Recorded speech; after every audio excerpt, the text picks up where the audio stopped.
All right, it's 7:12. Welcome to Town of Newington Conservation Commission meeting, Tuesday, October 21st, 2025. Ms. Gibbons, please call the roll.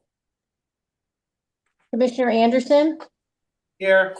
Commissioner Bashand, Here. Commissioner Conway, Here. Commissioner Ellis,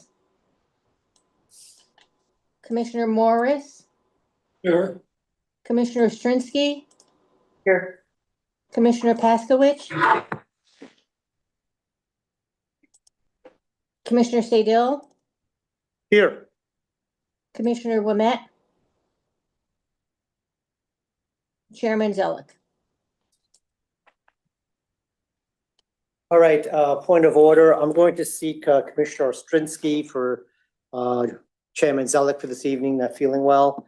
And I'm going to seat Commissioner Morris for Alan Paskowitz, who's not in attendance. So we have quorum. Let's move on. Acceptance of minutes, approval of minutes for September 16th, 2025. Are there any additions or corrections? Seeing none, can I have a motion to accept the meeting minutes from September 16th, 2025? I'll make a motion to accept the meeting minutes of September 16th. So moved. Second. Second. Commissioner Morris, all in favor? Aye. Aye. Opposed? I will abstain. I did not read the minutes. I didn't get the link. So it's 5-0-1, Miss Gibbons. Got it. Thank you. All right, public hearing, none this month. Then we go to section 5, public participation on non-agenda items. Each speaker limited to 2 minutes. Mr. Zabito, is there anyone online who wishes to speak? See none. Okay, moving on to section 6, new business. There is none for this month. Moving on to section 7, old business, application inland wetlands 25-14 to construct a single-family residence within the upland review area, 33 Laurel Circle, in R20 zone, applicant for city development, LLC, owner S.J. Fish and Sons Incorporated, contact Robert Rossetti. I believe there's an opening statement from something read in from the minutes Yes, sir. from online.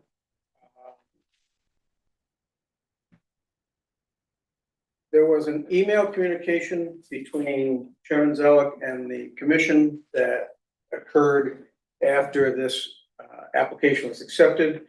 Staff determined that to be an ex parte communication because the applicant was not present. And this was after lengthy discussion in-house, at which point we decided we were going to read them into the minutes, not the entire email, but pertinent parts, to maintain the integrity of the meeting. So after Mr. Zellick explains that he won't be at the meeting tonight because he's not feeling well, the following is in this email. It says, reminder, a wetlands map amendment must be done prior to any site plan discussions, i.e. same process as was followed for the recent Kitts Lane project. Map amendment first, then site plan discussions, 2 separate steps. Recommend applicant withdraw this proposal and follow the established process or commission can deny. Thank you, Jeff. At which point I responded as a to help clear up the issue a little bit.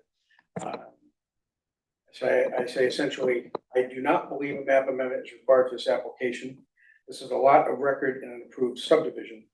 If the minor difference between the town map and the soil scientist delineation is important to the commission, we can make an application to do this as the commission.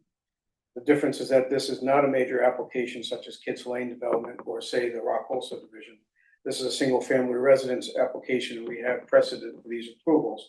The commission should hear the applicant and decide on the information presented. Sincerely, CZ. At this point, Jeff responded, the chairman responded, lot size is arbitrary. Precedence in this matter is clear. We do not show favoritism or act capriciously.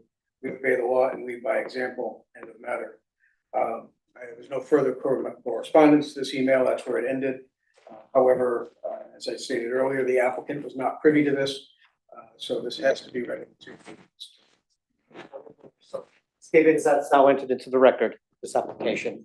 And she was also on the email, so she can use that towards the minutes, so she doesn't have to retype everything. Thank Yes, you. I was. I have that information. Thank you.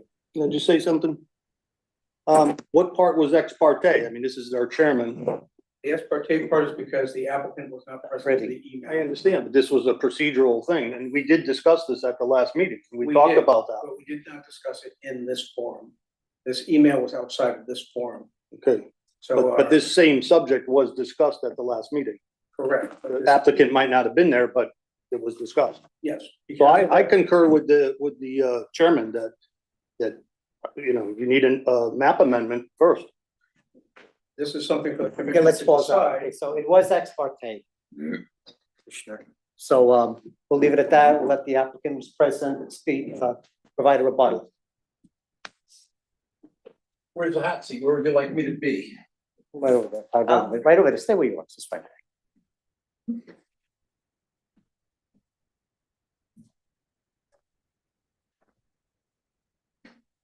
That one's on.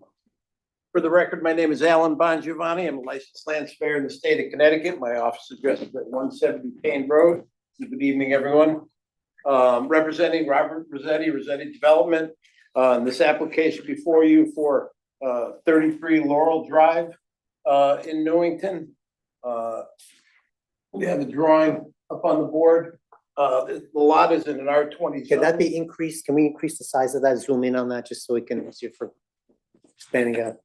We also have this, move that to the center if you want, just to point to it. What's your little name tag? That is. So we have an R20 lot of record. The subdivision was created in 1968. This lot was the remaining lot of the development that was not developed at that time. All the surrounding houses were. This backs up, is west of the Berlin Turnpike. There are one row of commercial properties before you get to the Berlin Turnpike to the east. It's 0.399 acres, a little under 4/10 of an acre. It's a relatively flat lot. For the most part, I submitted with the application photograph. I don't have it that we could put on the screen. Other than a clump, there you go, other than a clump of trees, it's a lawn.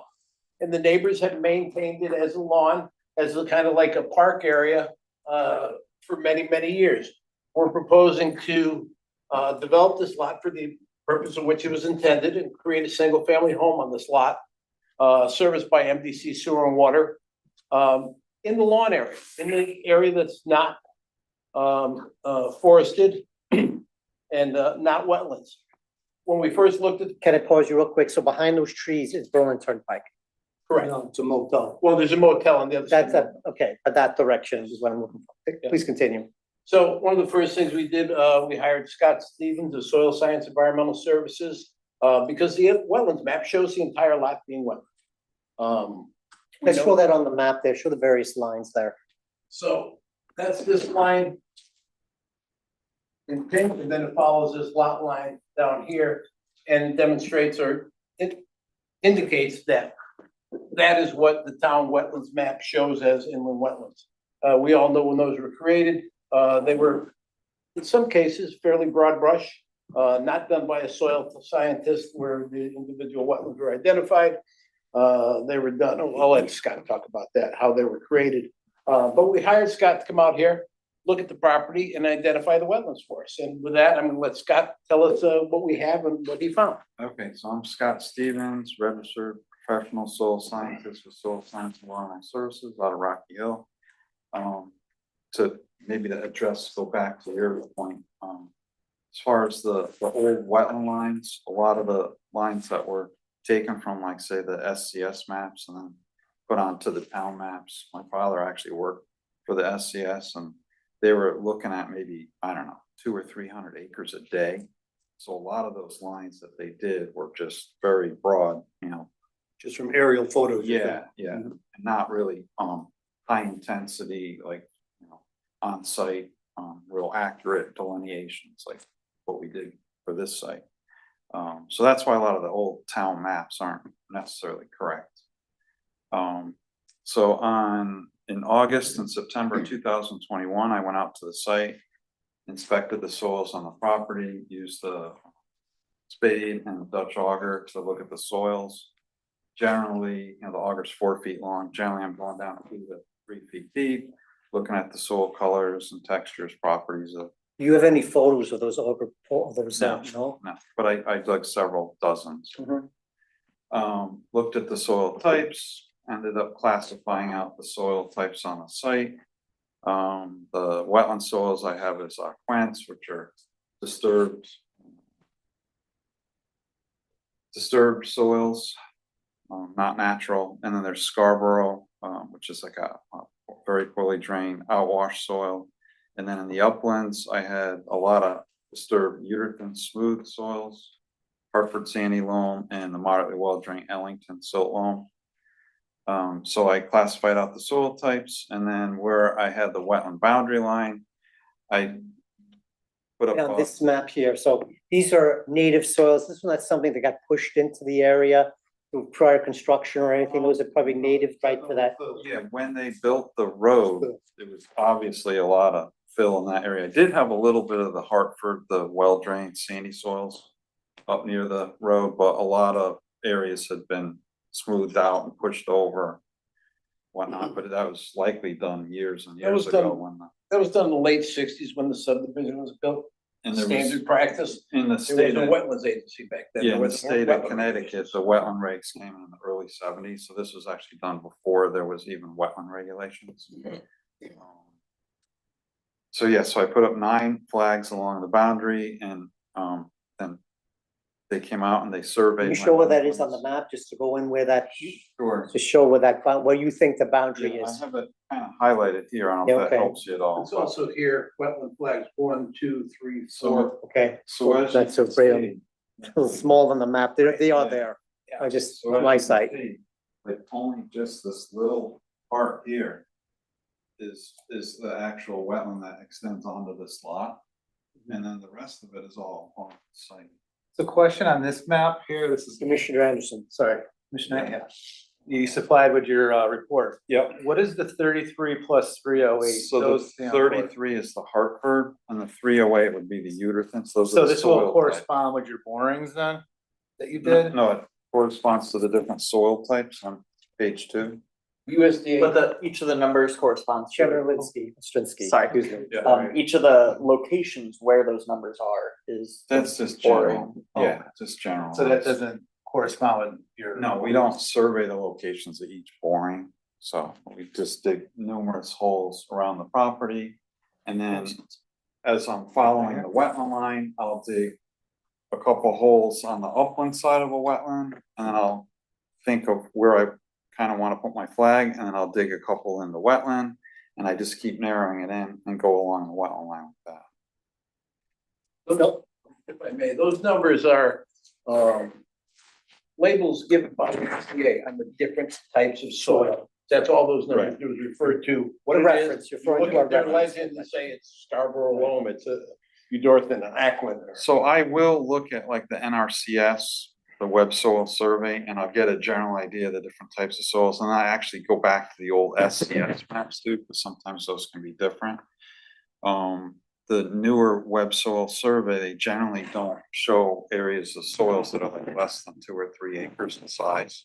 Whereas the old SCS maps, in some instances, they're actually more detailed. But I look at all those different soils, and then I go and I dig the holes on the actual property and then classify out the soils. But I do look at the SCS maps just to get a general feel for the different types of soils that are in the area. I want to interpretate your map. So you're thinking the wetland's actually larger than what's on the current Newington map, town map? No. Okay. The that's- exact opposite. Okay. This black line represents the property line. This line represents the limits of the wetland, and everything below it and to the right of it will be wetlands according to the town map. According to the Scott's flagging, this is the limits of wetlands, and everything to the east is wetland.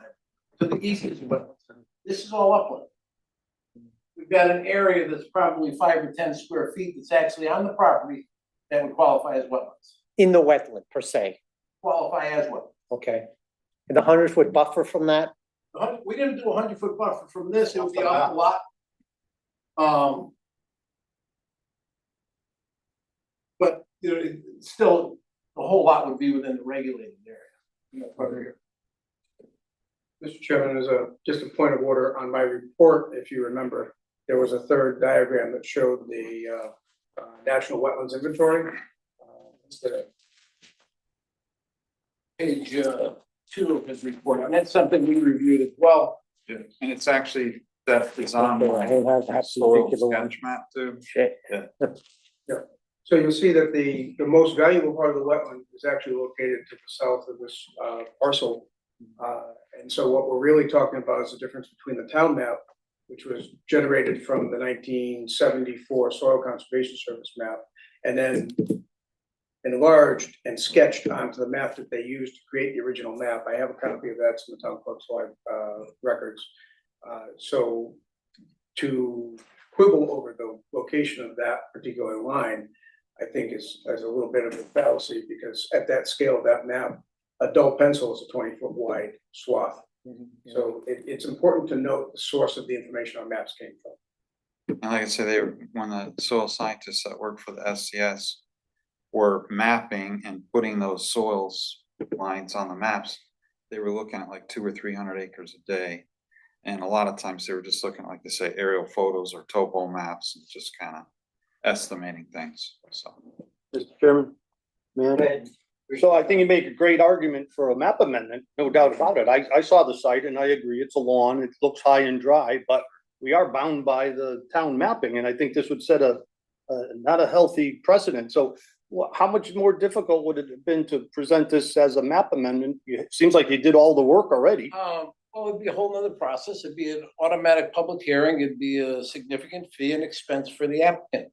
There are numerous instances that I've represented in the past, and I couldn't give you a list today, but I can probably email the town engineer tomorrow, of projects just like this, where we've got a single lot, where it's very minimal.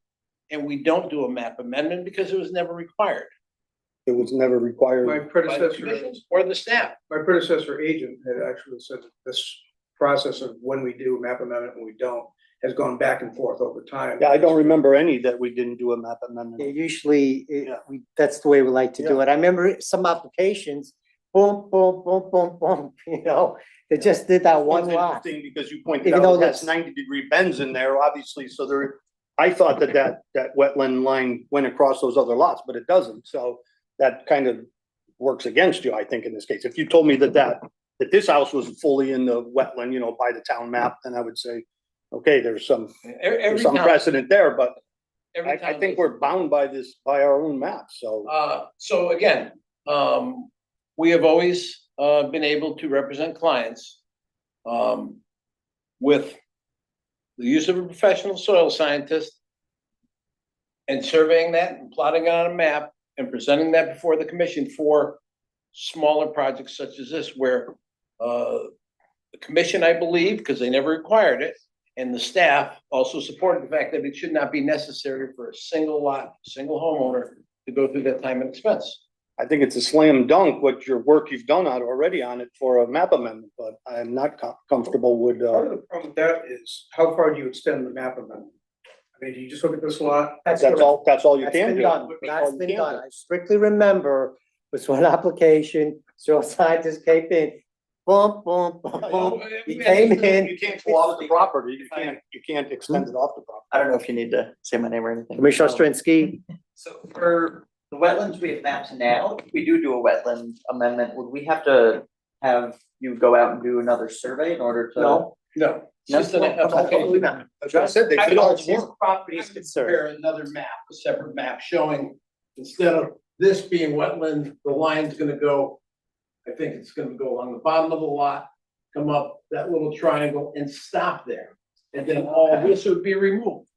I'm not gonna say anything about what happened on neighbors because I don't really have the right to do that. That's correct. He only In cares essence- about the applicant property. In essence, we didn't have the right to put flags on the neighbor's property, but we did. And there's even some towns, I think it's Enfield, I believe, where they won't even do a map amendment. Like, they won't change their official wetlands map, so they'll have an applicant come in and they'll approve it, And they know that the wetland's not correct on the map, but they don't change their town maps. We've done it. I've Yeah, signed. absolutely. I've signed. I don't remember, amendments. I don't remember I've done- one that we didn't do it, so. I've done some, we haven't had, I haven't had in the last couple of years, small lots, there's not a lot of lots left.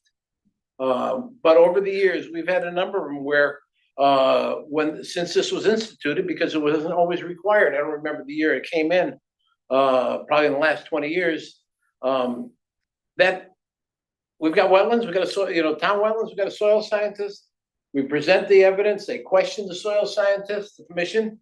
If they were comfortable with it, we've had instances where we've actually been requested to hire a third party to verify the information. I would think it would complicate things, because then, yeah, sorry, I think it would complicate things, because now anything that this owner would ever want to do on that property, he's still dealing with a fully 100% in the wetlands, property. He's always gonna be with 100-year, 100. Well, he's always gonna be in the upland review, but I'm saying like this, leaving that the way that it is, I think that would complicate ownership, because anything he wants to do, he's gonna be before this commission for proposing something in the wetlands, not just in the upland review area. He's gonna have to prove, if we don't do a wetlands amendment, he would have to prove what we're proving today, that it isn't wetlands, and here's a record in the file. Yeah, see, that sets a precedent though. I don't know. I'm not comfortable with it. I'm not sure that. What is the it's- cost associated? Break it down for me. What is the cost of doing this? We can't really Public hearing can be done in one night,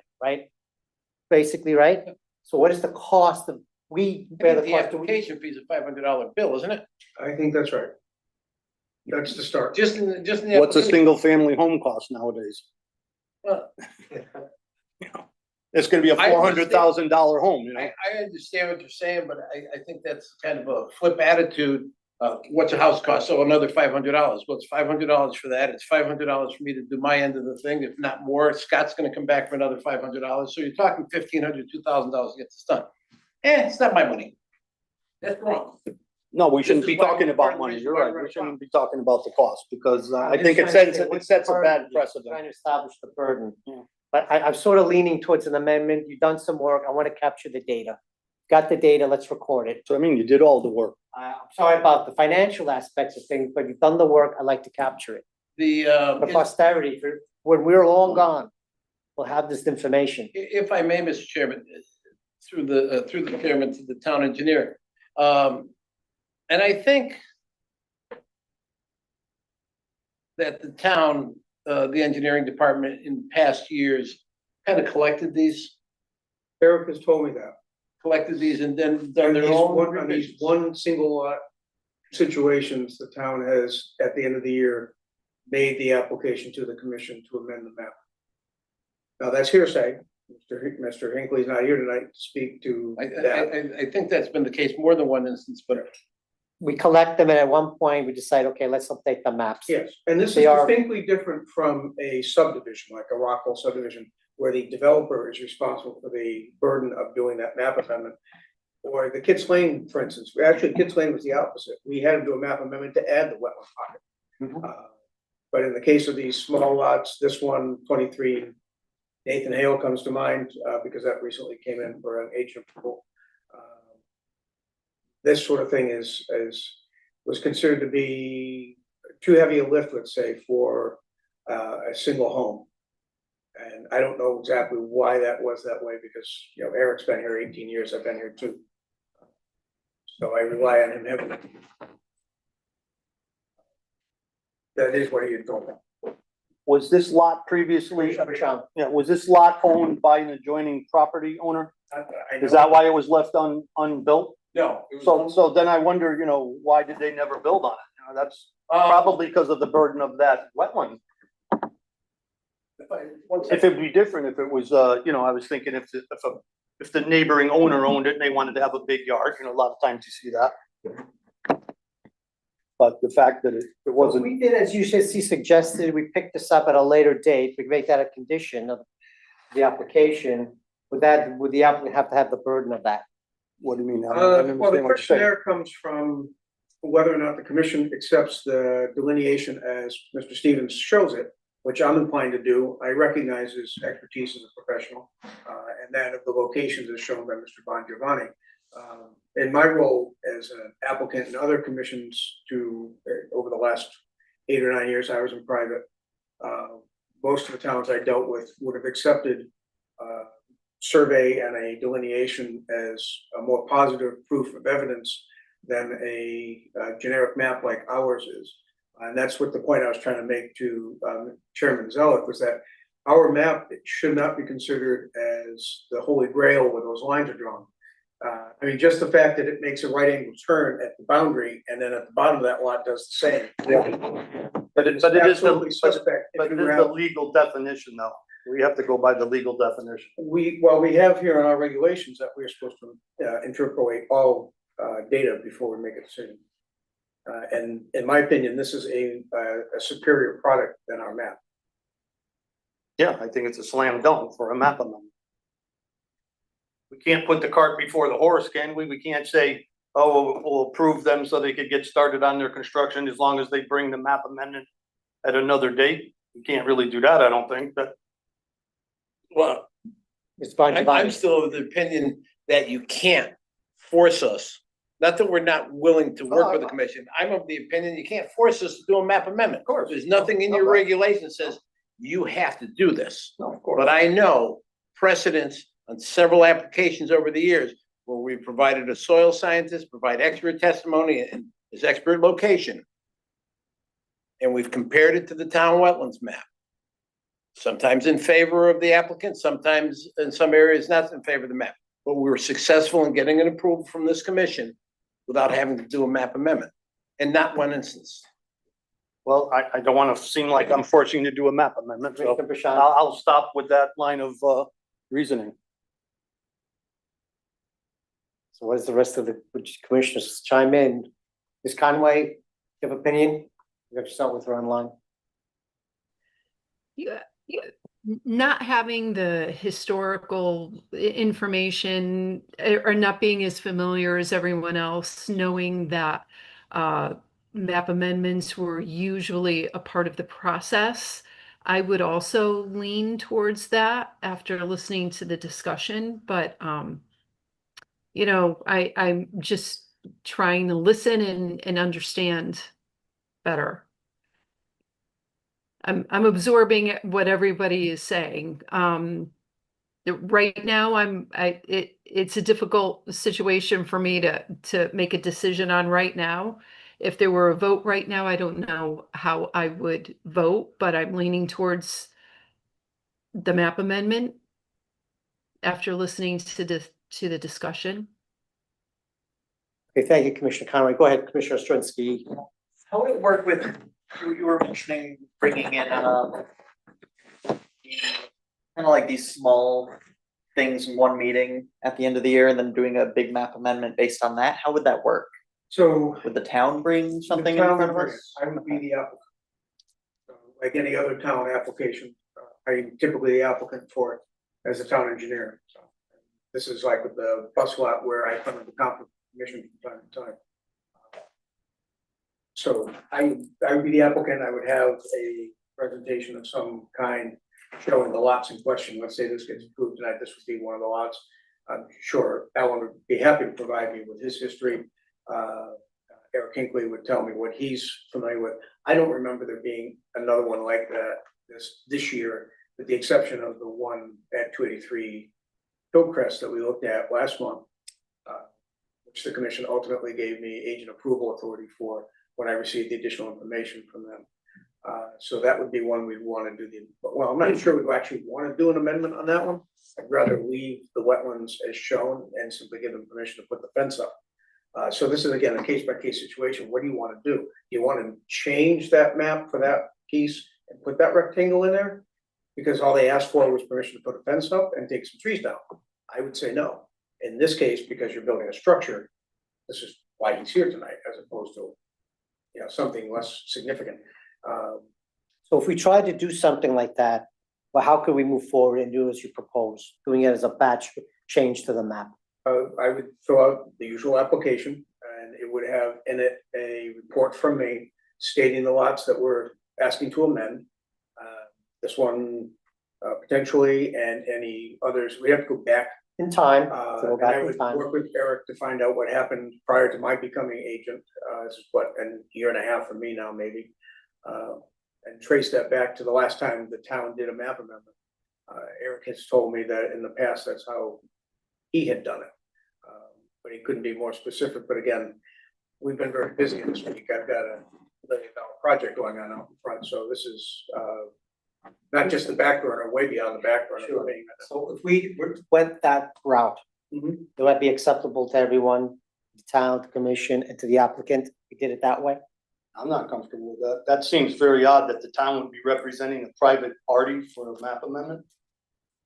That doesn't sound right to me. Oh, That we've done doesn't it sound before. There's legal. precedents. There's Doesn't nothing- even sound legal. Well, it's actually, I mean, we can't stop. You could apply for an application in the wetlands. There's no, you know. it's actually, you know, you said you're representing a private property. It's a scientific fact. It is or it is wetlands. Mhm. It's not, well, you know, we think it should be this, or planning says that, or we like to see this type of development. It's factual. It's either Should be scientific fact. bound It's by either this- wetland or not wetland. Commissioner Ostrowski, you wanted to comment? So brand new here, so if I get something wrong, please call me out. But the regs say like we have to look at all the data that's kind of presented before us. And this is real data, whereas the inland wetlands from the town mapping is a little wishy-washy. It's kind of important though. It is important. You're right, it is important, but that's what makes me think that maybe it's better that later on, we do like a batch thing, like we make sure that the data is good and all that stuff. These guys have gone out and done the work. And And to be honest with it you, gives us the opportunity to reflect that data in our stuff. based on my experience in town, and I've been doing this in town longer than anybody's been working for this town or been on this commission. Had I known that this would be treated differently than any other small lot, I would have convinced the developer early on, let's do both applications at once. This is not the way. Well, there was a discussion about it a month ago and then you guys weren't here. No, because last month they were not their intent was not to make the presentation last month. Their intent was to get the No. application received by the commission. Well, it came out. Yes, it did. It came out in this discussion when I introduced it. Yeah. So at the meeting, when it was introduced as new business to be received for the commission to consider at this meeting, there was a discussion on it. Yep. Right, so that's not ex parte, that's on the minutes. That's.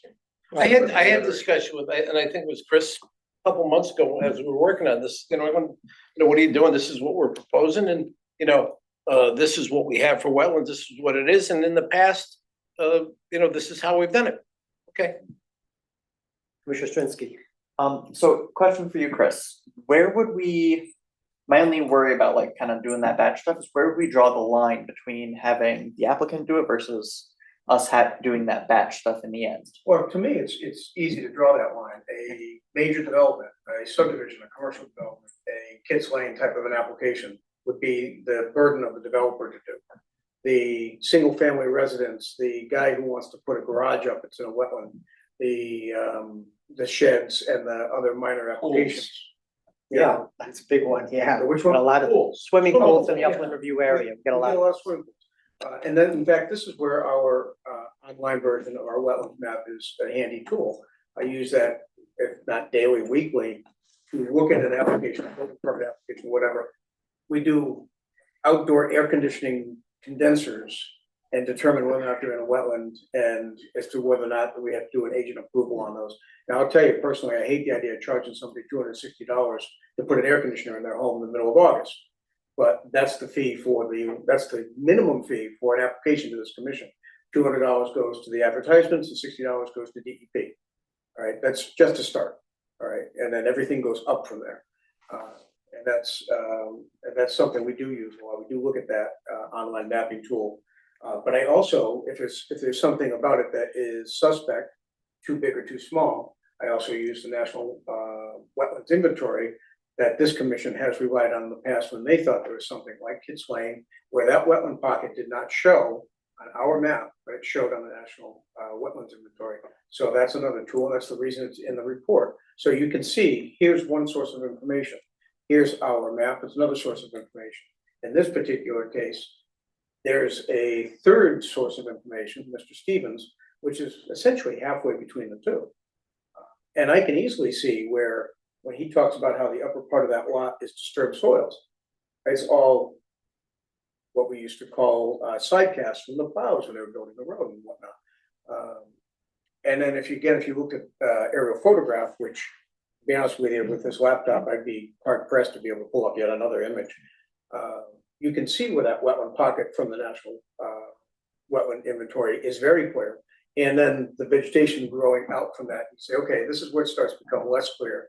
And then there's the water course that runs between the hotel that's on Berlin Turnpike and the subdivision. And that shows in that report as the little blue line.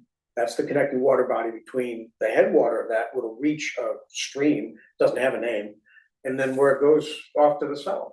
So this is stuff that we look at all the time, that we do use the town's map for that to determine if we're going to go any further. So what would be the trigger if we accept what the applicant has provided as a soil scientist? Would that be a condition in the application that say that the wetlands map would be updated at a future date? You Had to can be- make that the 11th condition. We have the 10 standard conditions. That's correct. And you can say as an 11th condition that Mr. Bongiovanni and Mr. Stevens work with the town to better delineate that. I'm sure that the wetlands line as shown on the survey actually extends to some point where it connects to the town's. I'd be Boundary. happy to, as a condition of approval, actually create a map that we would normally do for a map amendment for you to use, for the town to use. Which I basically will give to our brand new hired GIS tech, who is wonderful, by the way, just making a plug for our town. To update the GIS layer for the wetlands on that particular section. Commissioner Bashan, you have a, No, I'm still not comfortable with it, but I mean, again, he could apply for anything. He could apply to build a house in a wetland, so there's nothing, we can't force him to withdraw his application or anything, so. I have no doubt about the data. I fully agree with it. I saw it myself, and but I think that I don't like the precedent that we're setting. I think the precedent is we are updating that map, our wetlands map. Maybe not right away, but sometime in the future, Commissioner Ostrowski.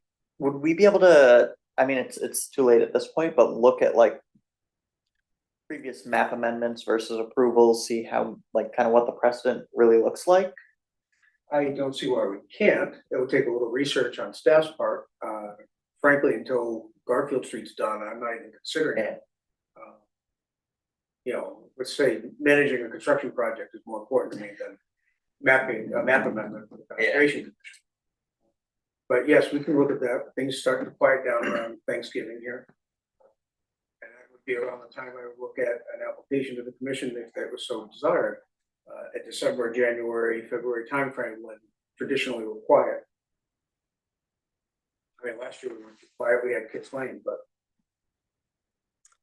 So I have other questions for the applicant about this, but as far as the map amendment itself, what does other commissioners feel? What So about I mean, Commissioner I'm Commissioner Anderson, I mean, coming from Plainville, we didn't have this. If, first thing, as a GIS person and a mapping person, I look at that line up there and I know how wrong it is to begin with. I mean, trust me, we had this issue in Weathersfield when we put our gate station in. And we were able to kind of do the same thing what you're talking about.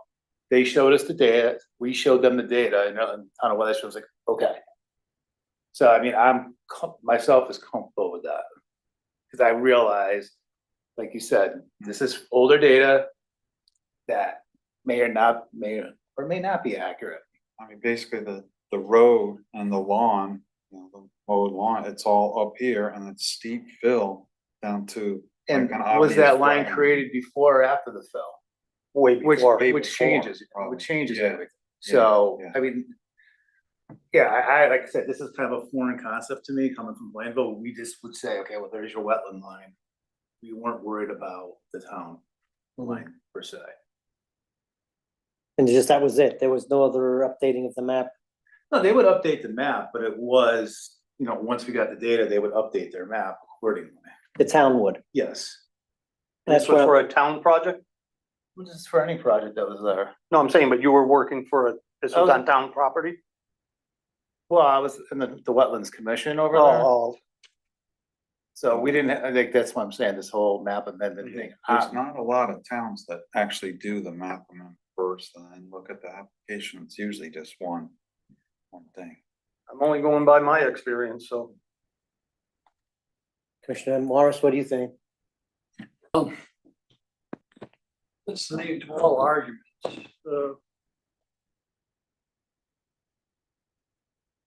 the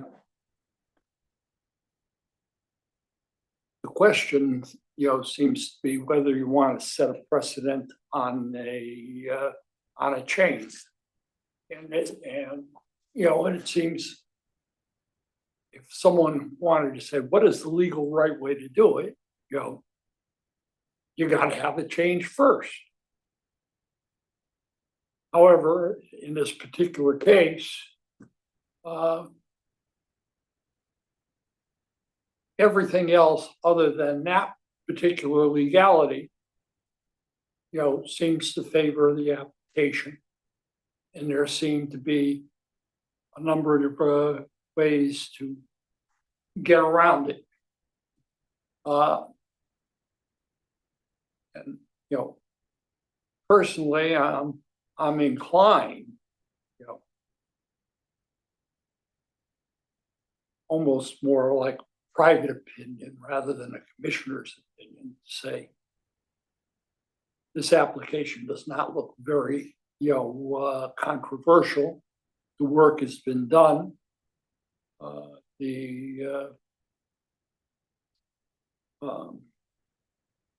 But you do have the ambiguous lines. And if you want to be real picky, you got to say, well, there's a precedent being, created. And it's kind of a murky precedent because, the dividing line is between, oh, is it a big project or a small project? And that's not a scientific fact, that's a matter of opinion. And,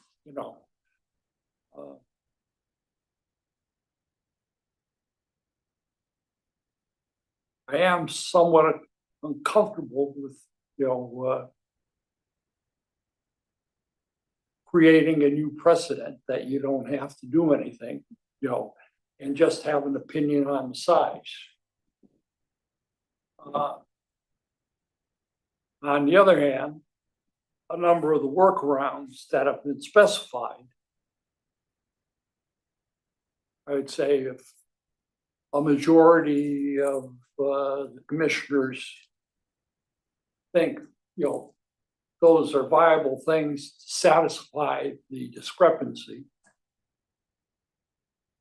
the application could be approved. If you want to be a real stickler for the precedent, sort of like on a judicial lawyerly type of business. Well, then you have to start all over again and satisfy the law that says that you should have a change in the map. And actually, I don't feel that I am really enough, on the legal end, experience in this area, to make a decision on it. I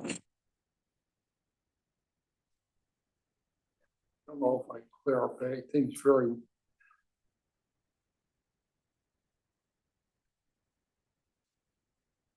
I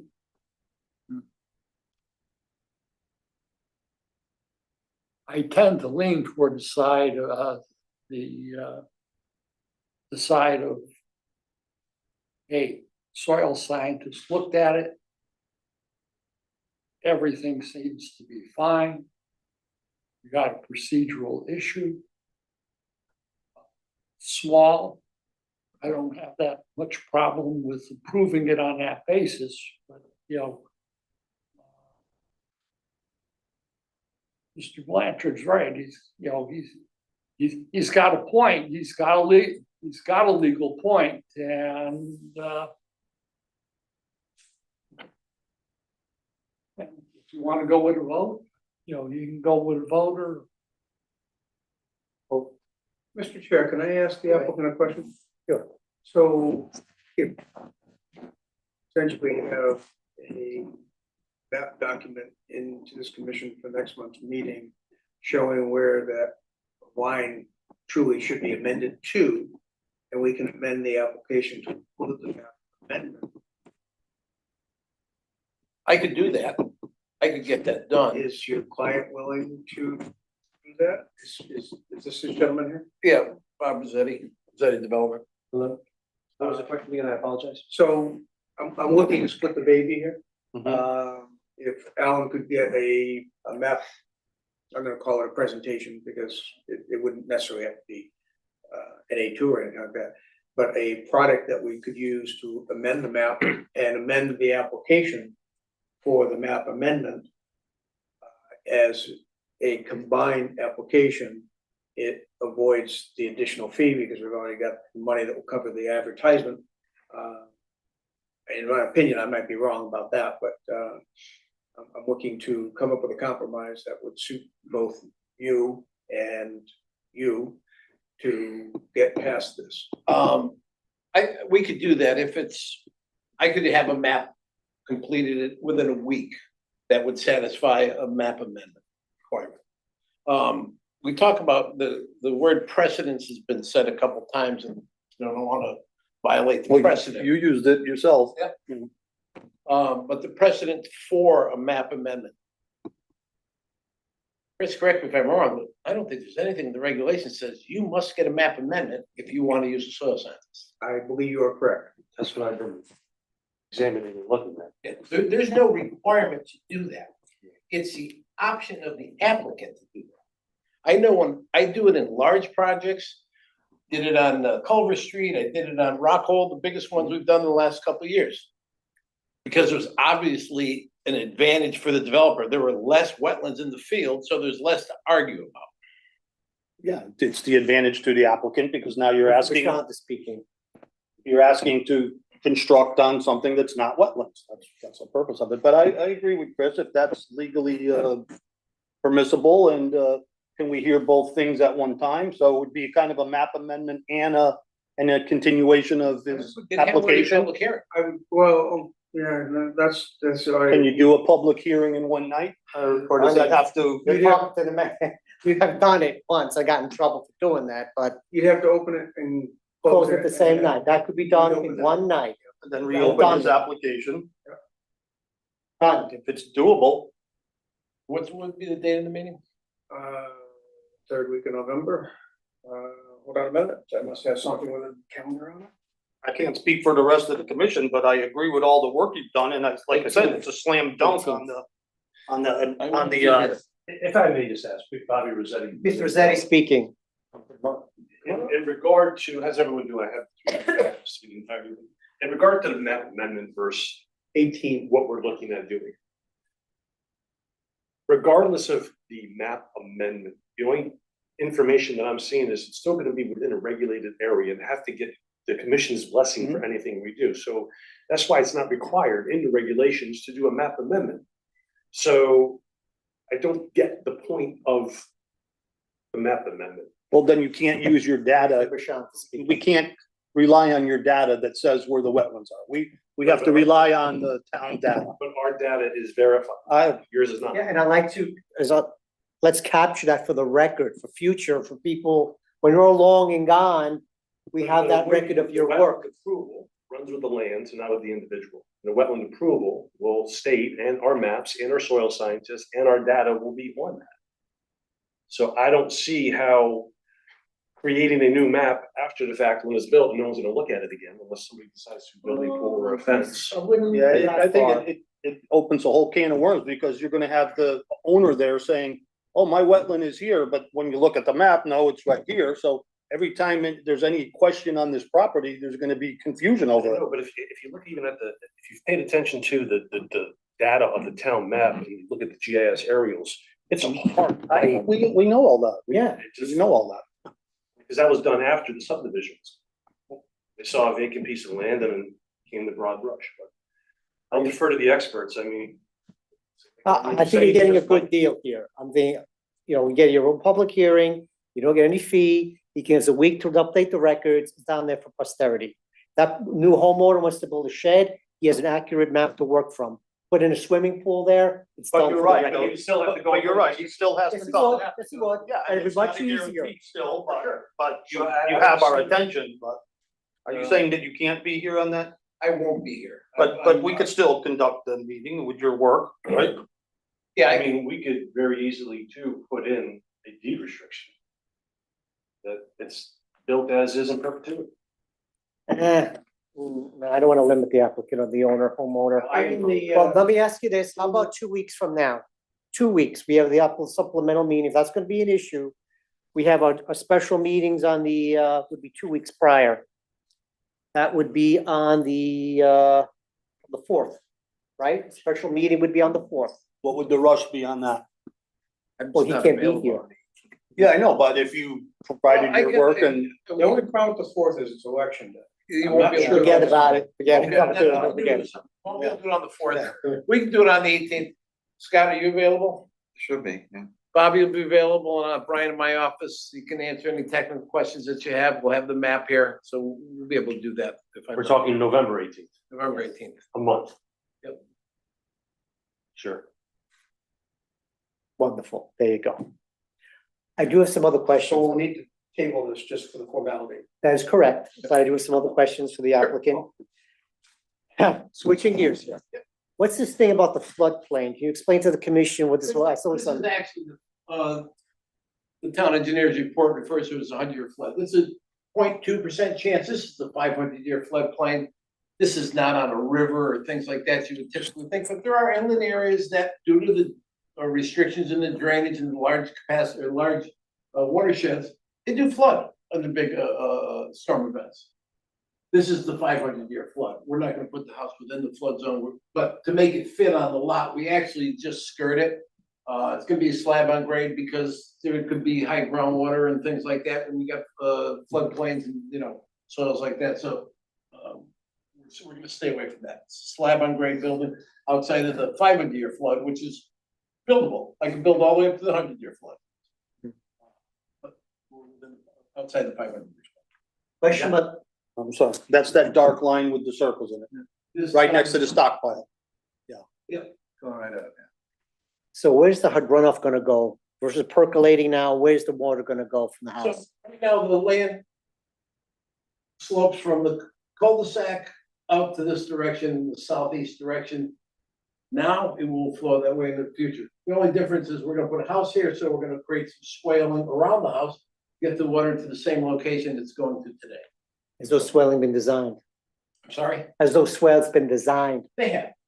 I mean, you're not talking a large watershed. It's typical between your house and your neighbor's house, coming from the street. It just naturally occurring, existing. Well, we're gonna create swales. We don't wanna make sure we direct it right from the foundation, things like that.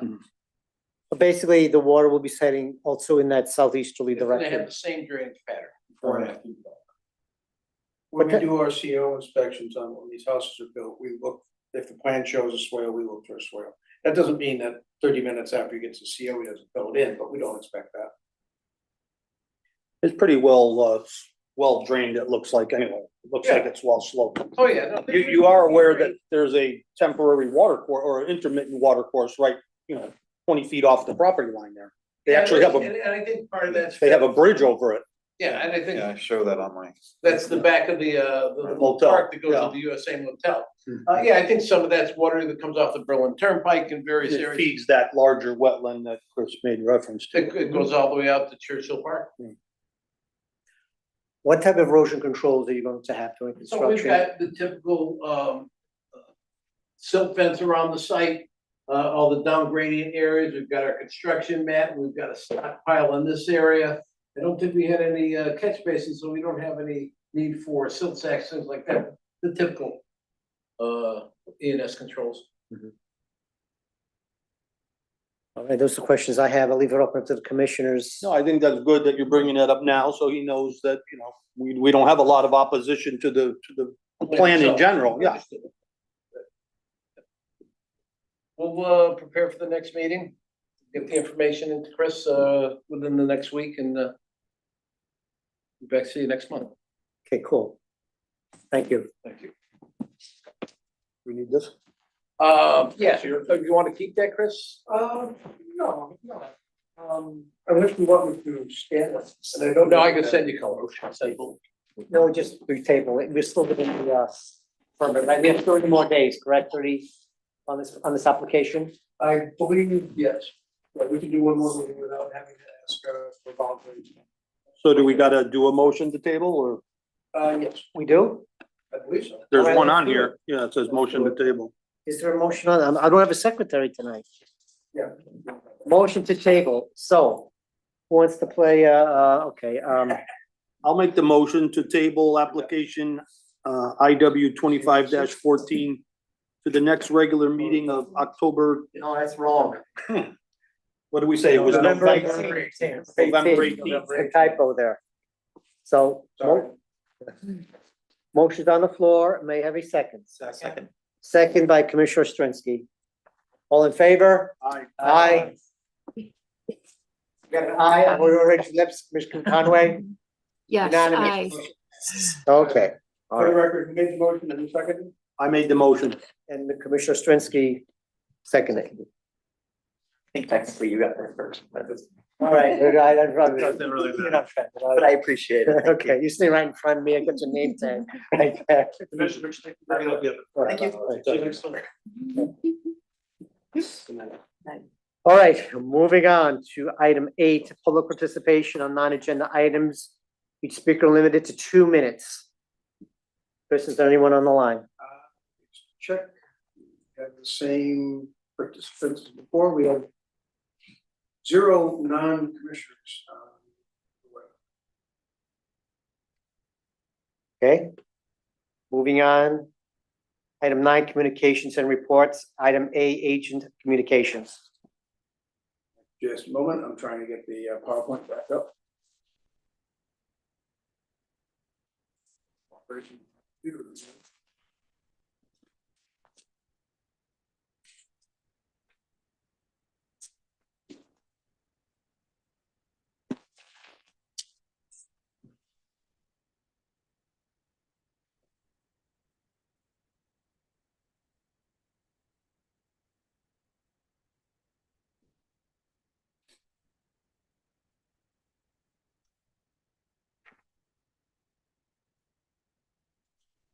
Oh, with these little laptops, you got so many windows open, can't see it.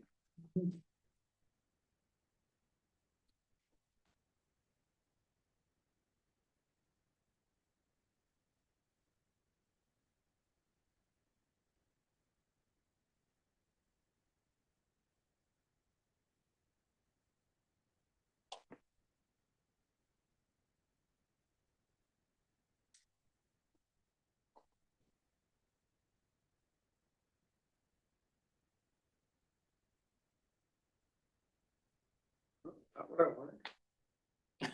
Oh, you got a nice view of Bernadette. There we go. I'm sorry, what? Oh, No, he just gave you a big blown up view of you. Oh, yikes. Hopefully it's gone. Like your house plants. All right, agent communications. I have very little for you tonight. Agent approval for the 283 Hillcrest that I mentioned. This was the application that was here earlier, was it last month? The tree and the fence. The tree and the fence, we got the information the commission requested about the tree and the fence. And so we issued the approval. And then 50 Brookdale,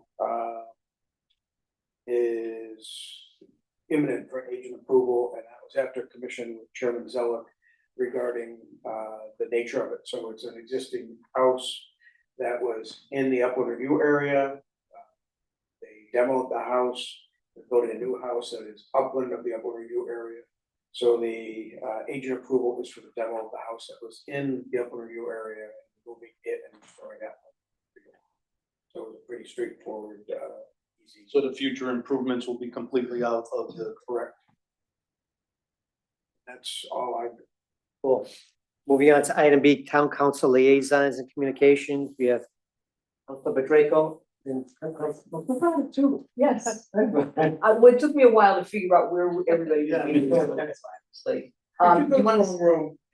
I went to several wrong rooms. Put directions on the sign. Yeah, Council chambers. That helped me.